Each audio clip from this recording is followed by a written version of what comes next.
like to talk about ice cream.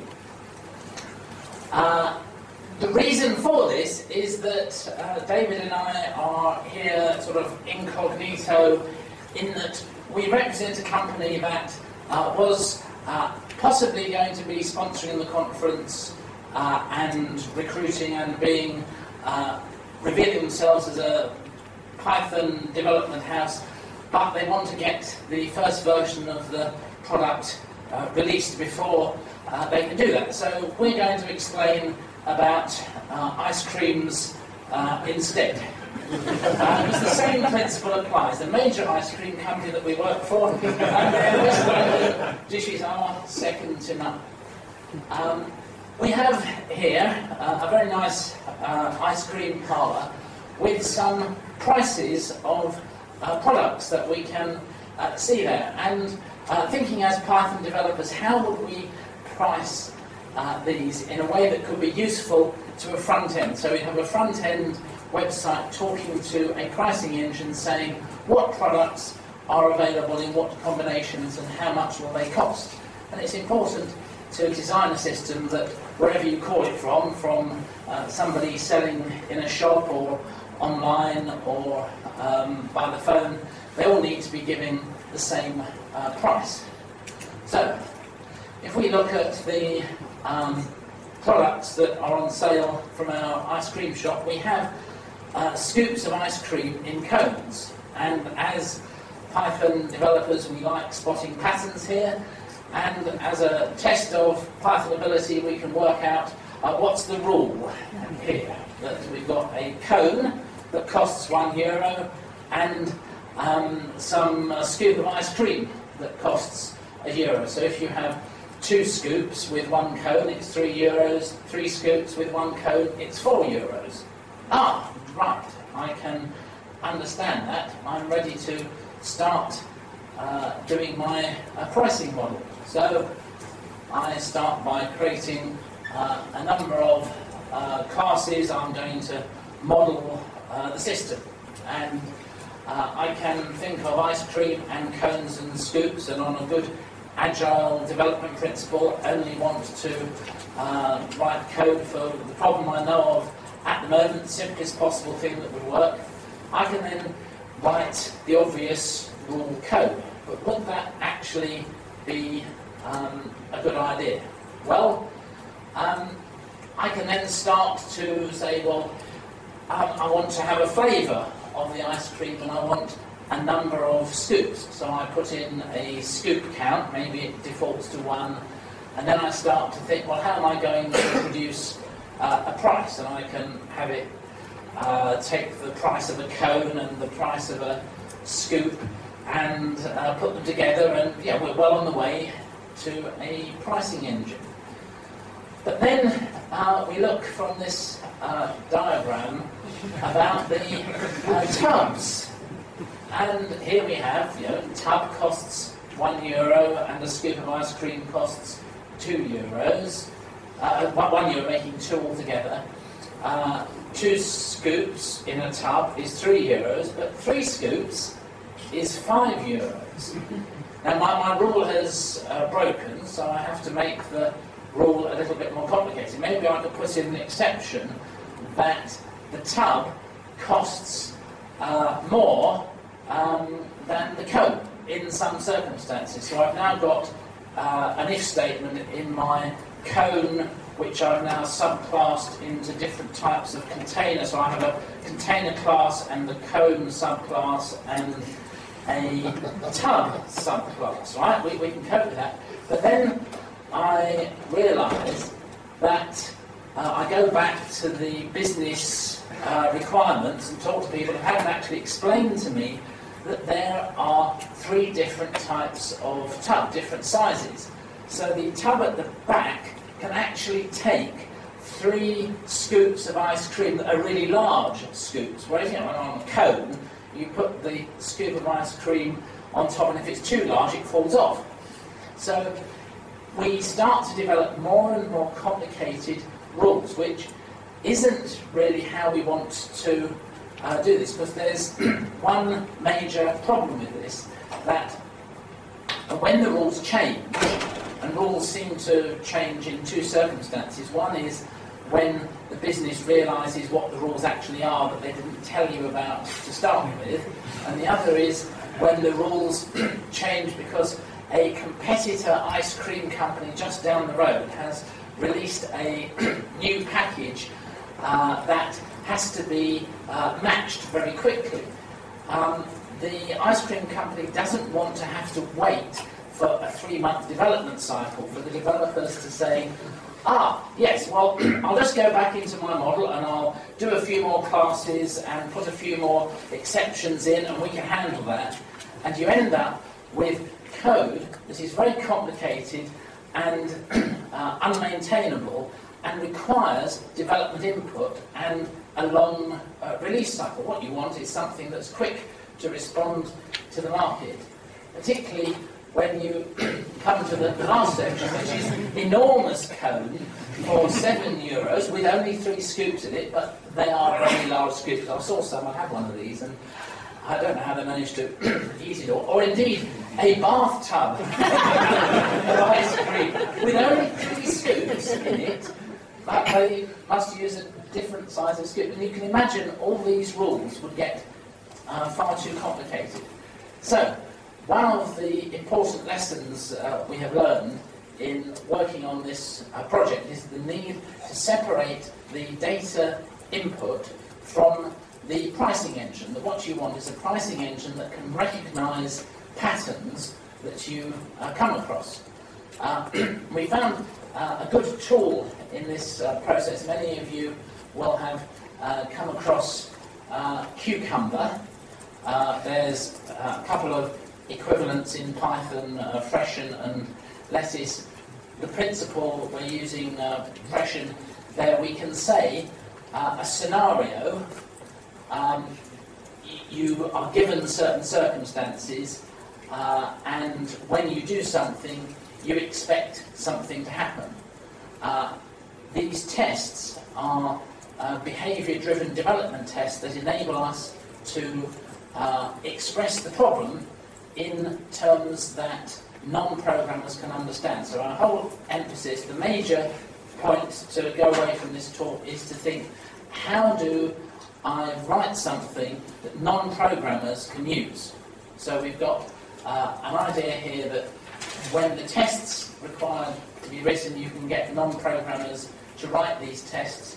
And I have some examples here of the sort of tests that we wrote, and particularly the idea of product patterns, so that when you have something that is a discount, you don't want to be programming every separate discount. You want to say, well, how do we deal with discounts?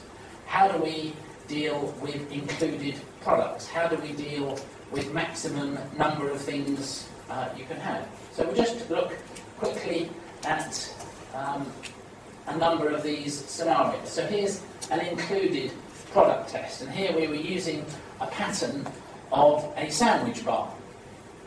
Found it very useful having the model expressed in simple terms, so that when you came to some need to debug, we could go into the code of the pattern and work out what was happening in the very simple case, fix that, and then our code would recognise the real example. So here, given bacon sandwich includes tomato ketchup, when I ask to purchase a bacon sandwich, then tomato ketchup should automatically be added. So we think of a parallel example and program that up. Here's a conditional product that, given bacon sandwich with egg, includes coffee. You can imagine all the different scenarios that this could apply to. You've got a number of products that have to include something else, free of charge, or it's a requirement for a customer to buy one of something.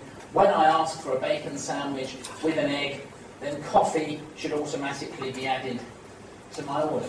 Some of the products are mandatory. So in our example of a pattern here, you can't have chicken, ham or egg filling without the bread. So it's fairly obvious that you wouldn't really want to say, oh, I'll just save on the bread, can you put the egg mayonnaise in my hand? It's reasonable to ask that the bread is a requirement. You might want to prevent having too many different products, so that you define a rule that says sandwich can have only one type of filling. So when I ask for sandwich with chicken and bacon, then I should be told I can have only one filling. And these tests can then be written. The point of cucumber or freshen is the tests are parsed by the Python code and turned automatically into behaviour-driven tests that we can run as part of the build process. So it goes straight from a non-developer writing the tests to a build that either passes or fails, which is a very useful process, trying all the time to make ourselves redundant. The only reason for further development work should be the business comes up with a new pattern. So say they decide that there's a requirement to have 3 different types of cone, 3 different types of tub on a Thursday if it's raining. That will be a new pattern we have to program around, but the standard patterns, somebody wants to say, right, I've got a new included product to add to the range, I've got a new maximum number of something. All these rules should be able to be processed by the engine. One more here, the max occurs test that they decided to allow only a single squirt of ketchup, and you're told that's the maximum. Right, I'm going to pass over to David Grayson, who is our product and pricing expert on the project. He's a fellow contractor with me, American expatriate, Python developer, scientific computing, currently living and working in London, and he will explain the background, the other ways of doing things, and why we are programming the way we are. David.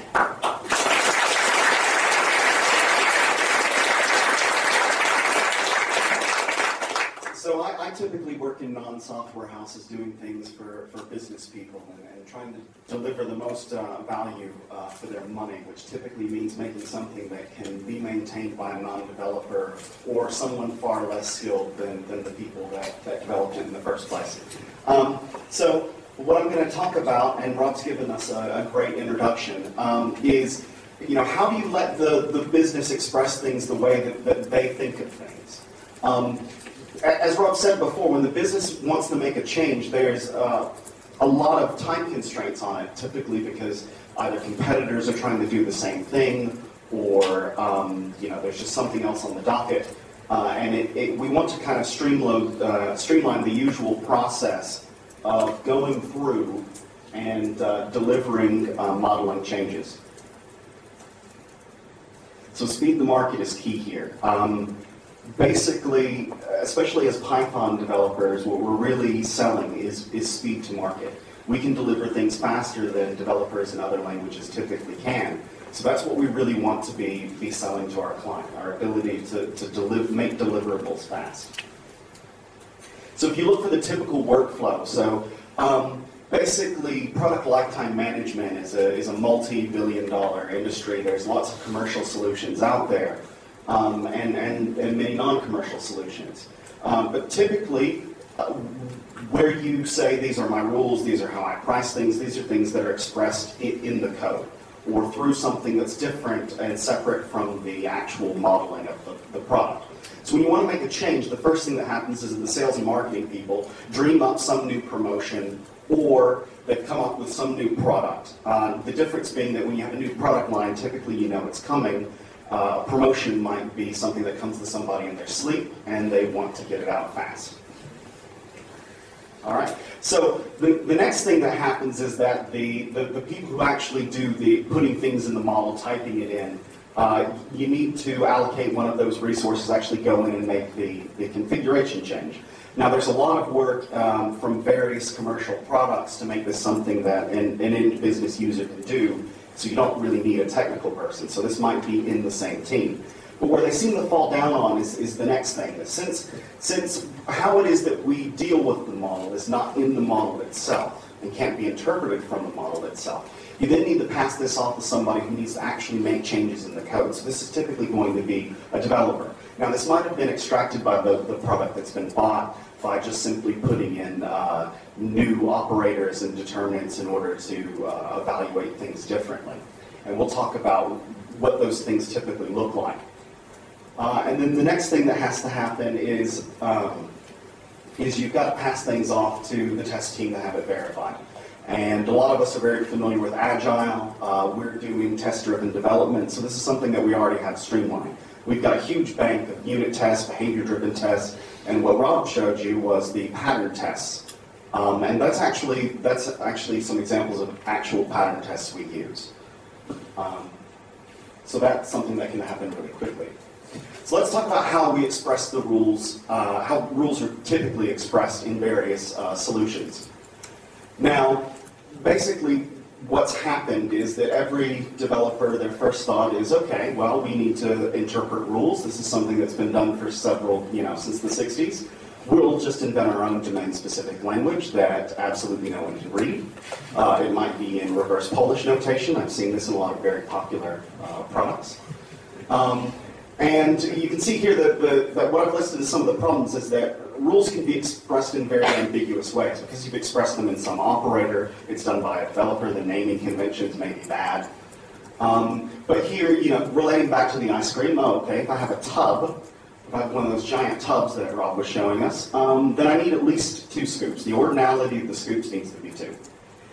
Now you look at that and you think, okay, that should be just 2 for that particular tub, not for the order at large, but who knows? Unless I'm intimately familiar with the inner workings of this domain-specific language, as a business user, I'm not going to know. And as soon as I'm not confident that what I'm going to put in is going to act the way that I want it to, I'm going to simply defer the problem to a technical person. And what that means is that now I have to spend time actually allocating a resource to that. There can be a bureaucracy to that. There might not be available resources that mean that it can't be done in the timeline where the actual promotion has value and the whole project gets scrapped for something as silly as this. The same rules can often be expressed in multiple ways, so here's another way to write it. This is a concept that you see a lot in these domain-specific languages, is they just simply say that one product requires another product or another grouping of products. So this just says here, oh, if I buy a tub, it requires that this other fact be satisfied. So I'm going to show you a few more examples of bad things. Sometimes when you want one single behavior, so something that in the business they have a concept for this. There's a concept of, oh, I have an includes relationship, I have a max dependency relationship, the sort of things that Rob was talking about. They have one single business concept for it, but multiple rules are needed in order to actually put this in. So you see here that the business comes to you and they say, okay, well, we want to say if you get 3 or more scoops of ice cream that you should get free sprinkles. And then you ask your product owner, you say, oh, just sprinkles? I mean, certainly, anytime I buy ice cream, I'm allowed to make substitutions that are reasonable. Would it be okay if they had pineapple bits or hot fudge? And they say, oh, yeah, sure, so these 3 rules go in. And God knows what the side effects of doing this is, but it satisfies the requirement at the time, and it's the next developer's problem to deal with the next set of requirements. And so they come to me the next day and they say, okay, we're going to introduce a new product and it's the Tuesday Sprinkle Special. They have to have sprinkles, otherwise it doesn't make any sense. It's a sprinkle special. So I put in my new rule. Maybe I'm a different developer. Maybe I don't know what I've done before in order to satisfy previous business requirements. And so I've said here that, oh, well, this requires sprinkles, but up above I've said, well, pineapple bits. That's the same as if I had sprinkles. It's the same in any context. And depending on how this domain-specific language is interpreted, I might be able to get the Tuesday sprinkle special with something other than sprinkles, and then the business says that that's a no-no. So now I'm going to have to refactor all the rules in the entire rule engine just to get this one new thing in. And I personally, supporting enterprise software, have been in this situation more than one time. And it isn't fun. Because the business asks you, well, why is this taking so long? It's only a simple change. Okay, so you might think, oh, well, you look at my examples, well, that's just a really crappy domain-specific language. You should just build a better one. And you know, I should build a better one, and people have been building better ones progressively for years and years and years, and they still are complete crap.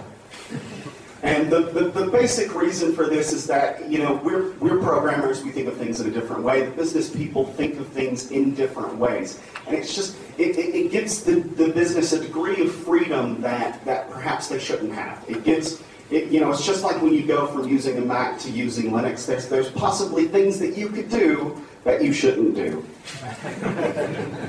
You know, and so you sort of need to gradually, you know, get down to the level of I have more power because I've displayed more responsibility. All right, but this isn't going to happen. This is the level of you need to decide how much control you're going to give them.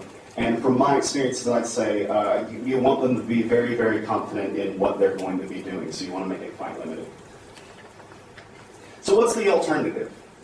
If we're not going to write a domain-specific language, if we want to keep things flexible, what do we do? Well, the first thing that we can do is we can represent our products as a graph. Now, typically, you always represent your products in a particular hierarchy because you're going to group them in some way.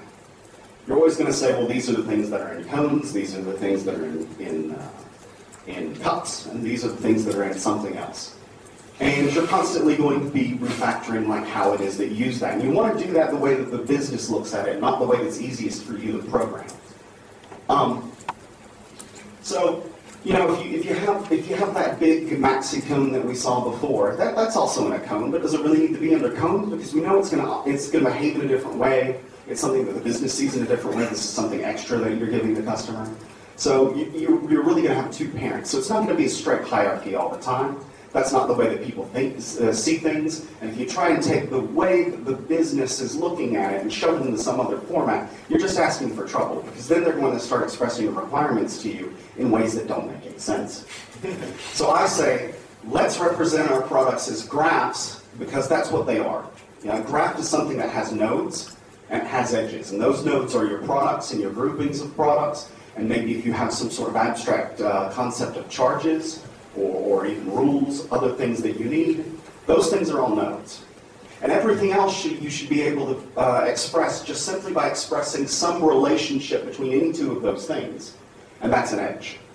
And it has attributes. And everything else you can infer from that model. So here's a really, really bad way of displaying the ice cream products. I use Dia and threw this together pretty quickly. But the rules that I was talking about are actually displayed here, minus the attributes, because I don't have a nice way of really displaying those. But you've got your ice cream products. You might divide them up into your standard things and your specialties, and then you have your a la carte, which I've horribly misspelled there. And you've got your concept of scoops and your toppings, and everything's represented there, and everything's together. You've got your maxi-cone being derived from two other things there. And you know, as a business person, you can open up this sort of graph. In reality, it might be very, very large, but if you zoom into where the context is that you want, you get to see all the relationships. And you get to see things that are or are not feasible, or maybe things that you've modeled wrong incorrectly. So here I've actually done things that are a little different. So the black lines just show the hierarchy, so in terms of how it is that you're grouping products and things like that. Nothing special there. I've used a blue line for saying these required rules that I put in before, which means if I get this, I have to have this here. And the green is the includes, which is, you know, if I do buy this, I can get this for free. Now, some of the differences that I've made here is that instead of saying, oh, well, I had a rule before that said, well, if I order something in a tub, I have to get more than 2 scoops of ice cream. That's a requirement. I'm required to have more than 2 scoops. But as soon as I actually started making this graph, I realized, oh wait, that also applies to the maxi cone. In fact, all the specialties are big items. And so really, the relationship should be anything that's a specialty should have to have at least 2 scoops. So immediately, once I put it in this form, I'm able to visualize things that I got wrong before. And equally, we see that, you get a certain number of scoops. The numbers are the things that here that you have to put in the attributes of that relationship. And that would be the sort of pattern that you'd be defining, the things that you'd be looking for, that you'd be saying to the business, this is something that we accept, this is how we interpret it. And then when I put in my Tuesday Sprinkle Special, I can just put in another includes and put it the toppings. And now here, you can see what I've done, and most of you have probably already realized this, is I've drawn the line from the Tuesday Sprinkle Special directly up to toppings. But we've said it's only sprinkles. So we can see here that it's clearly wrong. And it's immediately obvious to everyone, regardless of their level of technical ability.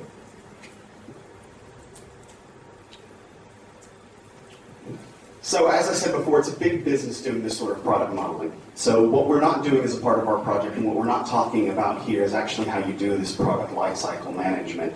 And obviously, just having a diagram of a graph isn't something that you want to give to the business users for multiple reasons. You want something that's graphical, that they can manipulate, that they can use to define these things. There's a number of things available. SAP has a product lifetime management. We use a smaller vendor that we can't really mention. But these things exist. You could easily write a graphical library, put a UI on top of it, and allow people to put it in there. But you wouldn't have the sort of really polished user interface immediately that the business really likes. And again, if you have something that's difficult to use, or the business isn't confident that it behaves in the way that they want it to, they're simply going to defer it to a technical person, and then you've kind of lost the whole point of doing the project in this way.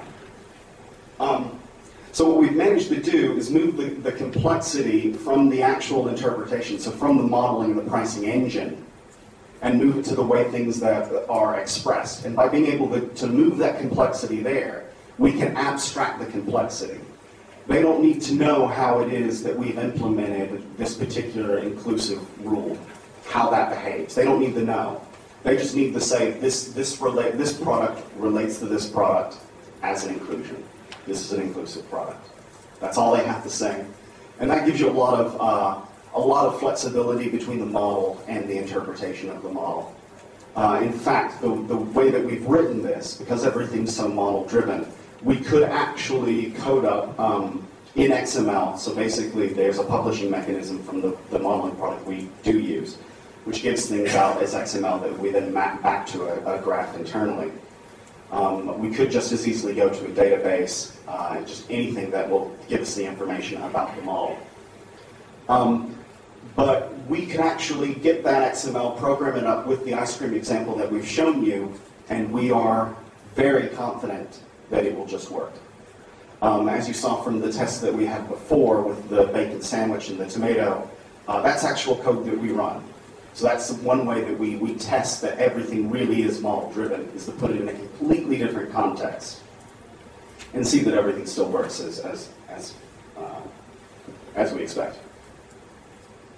It also allows us, since we've defined those pattern tests, we can point the business to say, well, these are the actual patterns that we support. These are the things that you can go and put in the model, and we can guarantee that it's just going to work the way that all the others worked.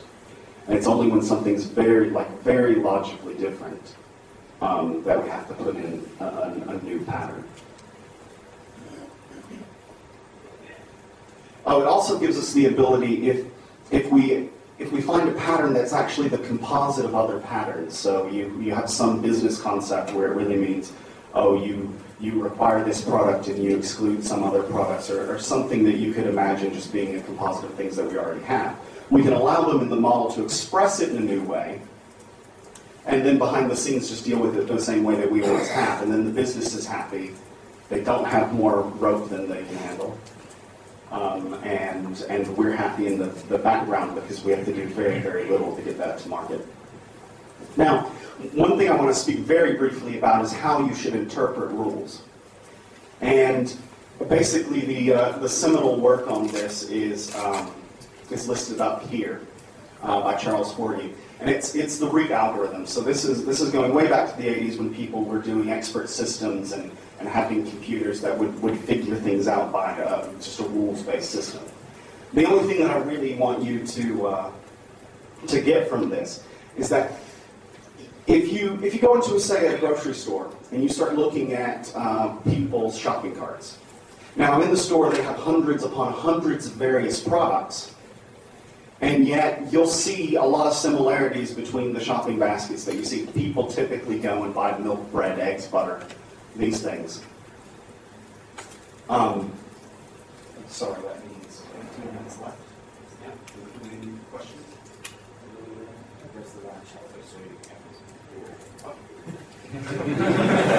I'm not going to keep you guys for lunch. I really try to zoom through the rest of this. Anyway, so what you're going to realize is that the differences between what people buy and your entire product catalog is very, very, very small.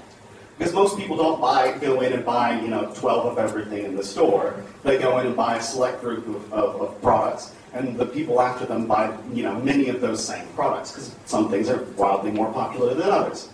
And Charles Forgy realized this, that when you're designing a rules system, and the way that I believe that he put it was that even though the rules don't change, the majority of the facts don't change either. The facts of what it is that they've bought change in a much smaller proportion. So the idea is basically that you then create a graph of the actual conditions for a particular rule applying.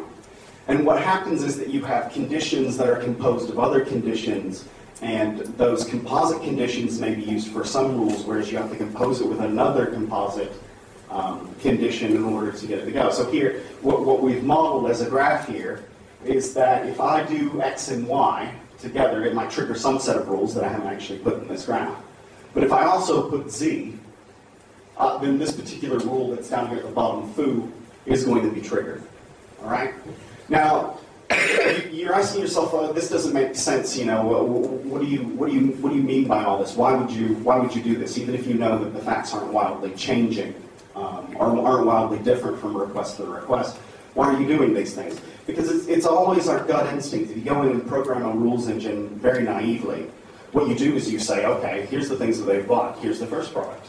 Oh, well, what type of product is this? Is it this type of product? Oh, if so, go over here and do this function. If it's this type of product, go over here and do these things. And if it's that type of product, do that things. What you're basically doing is you're evaluating the conditions for every single rule in your entire engine. So now all your product configuration, all your pricing, you're evaluating every single rule, even though usually you're only concerned with a small subset of those rules. So what you're doing here is you're basically turning it on its head, and you're allowing the conditions to actually find the rules instead of the other way around. And so if you don't do it this way, you're going to find at the end of your project that you have some very serious performance problems. Don't look up the READ algorithm on Wikipedia. Don't read about it through one of the other sites that you're going to Google. Really go to this paper and see what it's all about, because everything else is just a really poor reinterpretation of the paper. Okay, so what you really need to know, like I said, the facts, what people are buying, must find the rules, the things that you care about. Now, I've often thought that maybe the best way of doing this is just do the observer pattern. You can go in and register the conditions under which they have to be met and put a callback in. It all sounds a bit complicated. You do get something from this, and you don't have to worry about what order should my rules apply in, like they're this particular type. Does it affect it if they, is it different if I apply it in this order rather than this order, and how do they interact? You get around a lot of that. But with the way that we've done it, since we've made our rules part of the product graph, we already have a very easy way of figuring out which rules are actually relevant to the things that people have bought for a particular order. And the way that we, a particular sales order. And the way that we've done that is simply, we attach the rules that care about a particular product to those products. So then we very easily just say, from the adjacency matrix in our graph, what rules are actually connected to this product and are they valid, and only do those. So for now, for our performance concerns, given that we're working for an ice cream company and there's only so many different types of ice cream, it works quite well. Now, the other thing that I want you to know is that there's lots, since this has been going on since the 80s for expert systems, there's a lot of mature libraries for actually handling your rules, and they are written in domain-specific languages. And you'll see some parallels between the things that I've written. And you do have to be concerned with things like what order have you defined your particular rules in and things like that. But these don't necessarily conflict with what we've been talking about doing things model-driven, because once you get the model in, it's up to you what you do with it. You can actually translate things to a domain-specific language. But we haven't seen a need for this, so we haven't done that. Also, it should be noted that there are wrappers for PyClips, for clips called PyClips that you can use to do these things in Python with. So, Rob, do you want to give the summary? All right, I'll keep going then. All right, we've got 10 minutes. Everyone's going to eat today. So, as programmers, we really, really like writing things in terms of operators and reverse Polish notation. We absolutely love creating our own domain-specific languages. There have been talks at this conference of exactly how to do it, and wonderful tools that allow you to do this. You can pick a myriad of ways of re-implementing Common Lisp. And that's our job. And you can even write a templating engine while you're at it. But we don't like to write exceptions to rules because they're rules, they're logical, they're right, they're pure. So we don't like writing exceptions to them, but the thing is that the business doesn't care. The business doesn't care about your structure. They don't care about the rules that you already have. They don't care about these things. What they do care about is how long is it going to be before they can have the next, the idea that just came to them put in there. So if you don't do things this way, pricing can become unmaintainable without the developer. And that's a really good way to have job security, as being the only person that can actually, go through and refactor all of the rules in the entire engine to put in the new behavior. But, Rob and I are consultants, and we like to get the work done and get out fast. So what we've talked about really is separating the data, separating the things that we want to express from the code. And Python makes that absolutely beautiful. We've got all sorts of meta-classing that we can do in order to achieve this. And since Python has duck typing, it's absolutely amazing.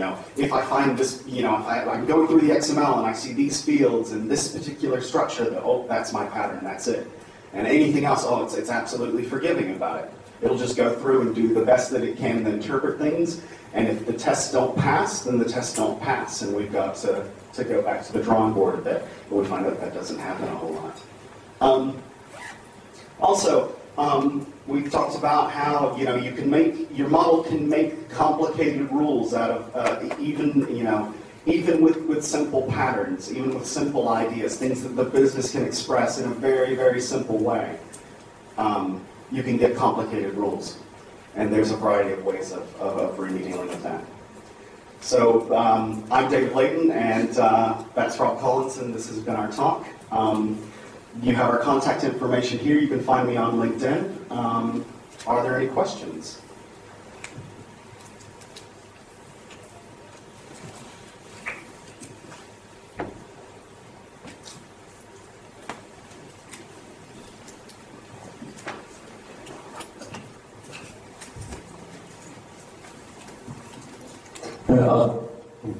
I'm wondering about the end products of this, what you get out at the other end in the way of, do you put it in the cash?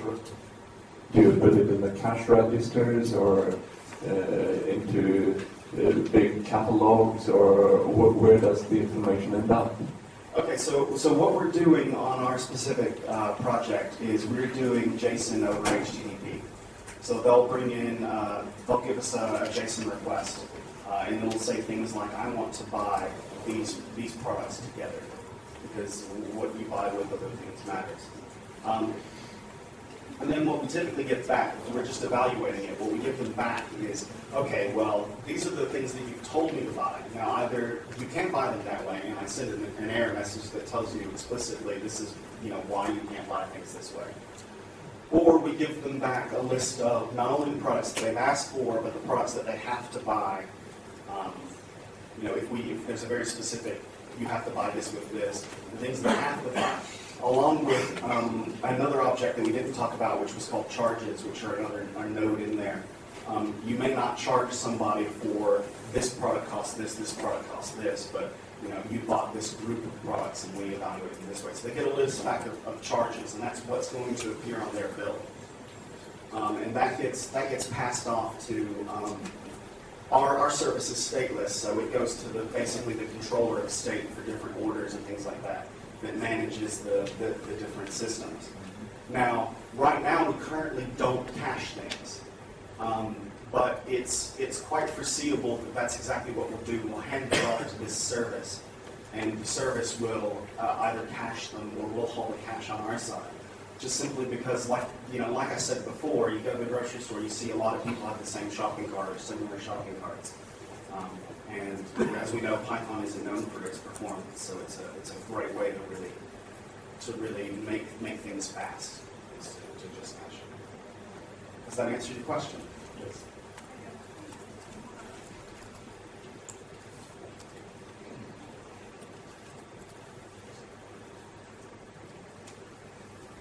Don't be shy.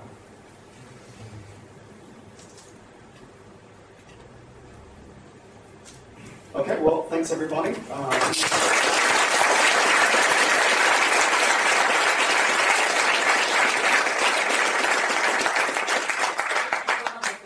anybody is in London and particularly likes ice cream, our client is recruiting at the moment. See you afterwards.